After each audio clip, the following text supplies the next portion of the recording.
Keberadaan Sekretaris Jenderal PD Perjuangan Hasto Kristianto masih belum diketahui setelah ditetapkan sebagai tersangka oleh Komisi Pemberantasan Korupsi.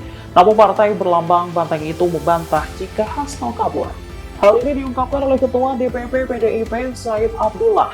Ia mengatakan Hasto Kristianto setiap hari berada di rumah.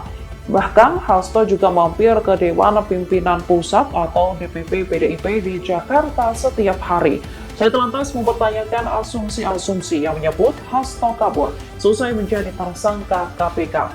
Meski sempat tak memenuhi panggilan KPK, namun saya memastikan Hasto tak pergi atau kabur kemanapun. Ia pun menjamin jika Hasto tak akan pergi kemana-mana. Hal serupa juga diungkapkan juru bicara PDI Perjuangan. Download Tribun X sekarang, menghadirkan lokal menjadi Indonesia.